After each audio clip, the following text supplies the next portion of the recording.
नमस्कार दोस्तों, आज मैं आपके लिए चक्रवृद्धि ब्याज और साधारण ब्याज के अंतर वाले क्वेश्चन लेकर के आया हूं। 2 वर्ष और 3 वर्ष का क्वेश्चन सबसे ज्यादा एग्जाम में पूछा जाता है, अंतर वाला। तो वीडियो को पूरा देख लेंगे तो ये कॉन्सेप्ट आज आपका क्लियर हो जाएगा। चलिए स्टार्ट करते हैं। पहला प्रश्न है, 20% की दर से 2 वर्षों का प्राप्त चक्रवृद्धि ब्याज एवं साधारण ब्याज का अंतर कितना होगा यदि मूलधन 5,000 रुपए हो। आपके पास देखिए मूलधन है, आप इस मूलधन से 20% की दर से 2 साल का पहले साधारण ब्याज निकाल सकते हैं और फिर चक्रवृद्धि ब्याज भी निकाल सकते हैं, फिर दोनों का अंतर करेंगे। तो आप अलग अलग सभी चीजों को निकालेंगे तो बहुत समय लगेगा।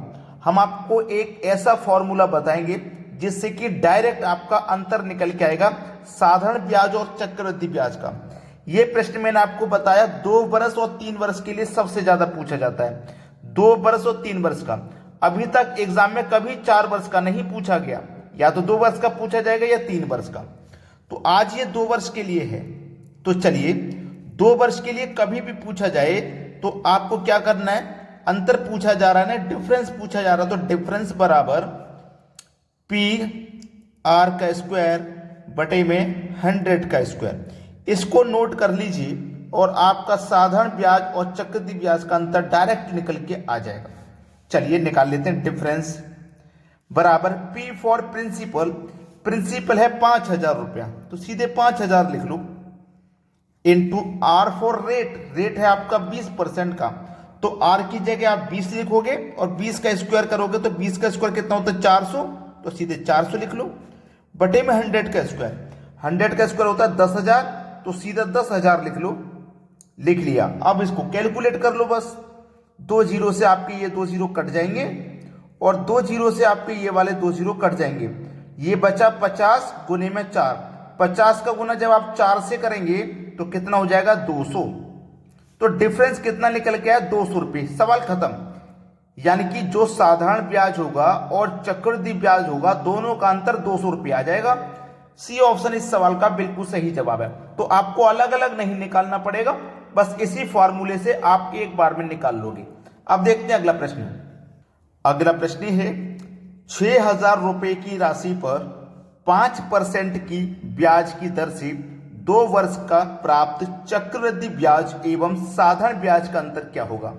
जो बच्चे खुद से करना चाहें वो खुद से कर सकते हैं, वीडियो को यहीं पे रोक के, क्योंकि तरीका मैंने आपको बता दिया है। ठीक है, जो आंसर आएगा कमेंट कर दीजिएगा और मैं अपना तरीका जो आपको बता रहा हूं वो समझ लीजिए। 2 वर्ष का ये क्वेश्चन है, ठीक है, 2 वर्ष का ये क्वेश्चन है और 2 वर्ष का क्वेश्चन है। 2 वर्ष के लिए मैंने आपको क्या बताया था, डिफरेंस बराबर पी आर का स्क्वायर बटे में 100 का स्क्वायर, यही तो मैंने आपको बताया था। बस ये अगर आपको याद है तो 2 वर्ष वाला सवाल आसानी से हो जाएगा। चलिए डिफरेंस ही तो निकालना है, तो डिफरेंस बराबर पी फॉर प्रिंसिपल, प्रिंसिपल है 6,000 रुपये तो 6,000 लिख लेंगे।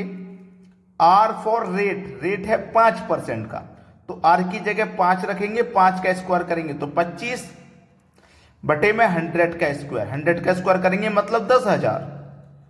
चलिए 1 2 3 जीरो से 1 2 3 जीरो ये कट जाएंगे, ठीक है। 5 से ये 2 बार में कटेगा 10 और 5 से ये 5 बार में कटेगा और 2 से ये 6 कट जाएगा 3 बार में। अब आपके पास बचा क्या, 3 गुने 5, तो 3 का गुना 5 से करोगे तो कितना आ जाएगा 15। ये हो जाएगा आपका साधारण ब्याज और चक्रवृद्धि ब्याज का अंतर। ये है आपके प्रश्न का बिल्कुल सही जवाब 15, जो कि हमारे बी ऑप्शन में दिया गया है। अगर वीडियो अच्छा लग रहा है तो सभी बच्चों से रिक्वेस्ट है मेरा कि लाइक कर दें। अब देखते हैं अगला सवाल। अगला प्रश्न है, 5,000 रुपए की राशि पर 10% की ब्याज की दर से 3 वर्षों में प्राप्त चक्रवृद्धि ब्याज एवं साधारण ब्याज का अंतर क्या होगा। अब ये जो प्रश्न है ना ये 3 वर्ष के लिए है और मैंने भी आपसे बोला था कि ये 2 वर्ष और 3 वर्ष के लिए ही पूछा जाता है। तो 2 वर्ष का तो आप समझ गए, अब समझिए 3 वर्ष का। देखो 3 वर्ष का पूछा जा रहा है क्वेश्चन, तो 3 वर्ष के लिए कौन सा फॉर्मूला याद रखें अभी बताता हूं। डिफरेंस बराबर पी आर का स्क्वायर बटे में 100 का स्क्वायर, ये तो आपको याद हो चुका है।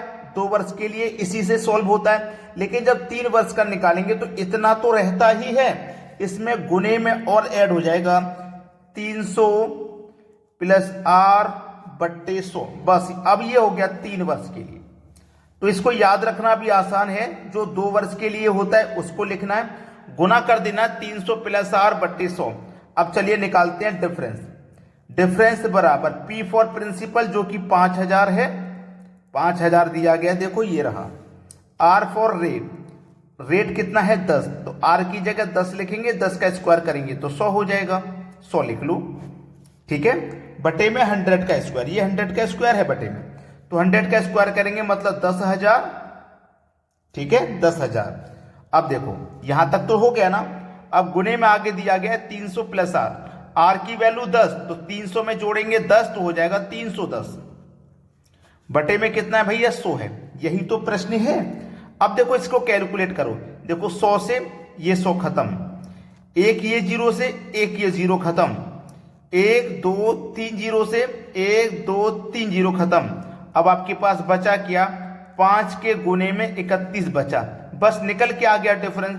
5 का गुना पहले 1 से करो तो 5, 5 का गुना 3 से करो तो 5 दिया 15, तो डिफरेंस कितना निकल के आ गया 115.55 रुपए। ये आपके सवाल का बिल्कुल सही जवाब है, और देखो पहले ही ऑप्शन में दिया गया है। समझ में आ गया ना सभी को। अब देखते हैं अगला सवाल। अगला सवाल है 15,000 रुपए की राशि पर 5% की ब्याज की दर से 3 वर्षों का चक्रवृद्धि ब्याज एवं साधारण ब्याज का अंतर क्या होगा। कितने समय के लिए है, 3 वर्ष के लिए। तो 3 वर्ष के लिए मैंने इससे पहले क्वेश्चन में बताया है, भूले तो नहीं। डिफरेंस बराबर पी आर का स्क्वायर बटे में 100 का स्क्वायर, और गुने में जोड़ देते हैं 300 प्लस आर बट्टे 100। याद है ना, सभी को याद होगा। अब इसी को तो याद रखना है जिससे कि 3 वर्ष का आंसर हमारा आ जाए, ठीक है, इसी को याद रखना है। चलिए डिफरेंस निकालना है। डिफरेंस बराबर पी फॉर 15,000, पी की वैल्यू 15,000 है प्रिंसिपल, आर की वैल्यू कितनी है 5, तो 5 का स्क्वायर करो 25, ठीक है, 5 का स्क्वायर 25 बटे में 100 का स्क्वायर यानी कि 10,000। 300 में जोड़ दो आर, आर की वैल्यू 5 है तो 300 में 5 जोड़ेंगे तो 305 हो जाएगा, बटे में है देखो 100। अब इसको कैलकुलेट कर लीजिए, बस आंसर आ गया आपका।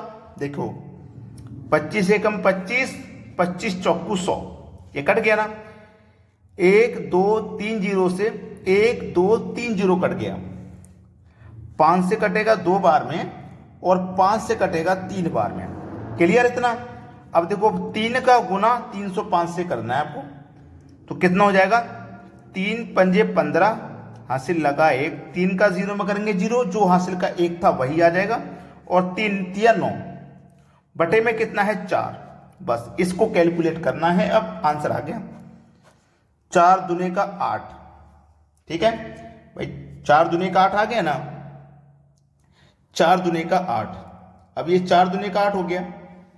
अब यहाँ पे मुझे ऐसा लग रहा है कुछ गड़बड़ है, और गड़बड़ वो ये है कि ये वाला 2 हमने नहीं लिया।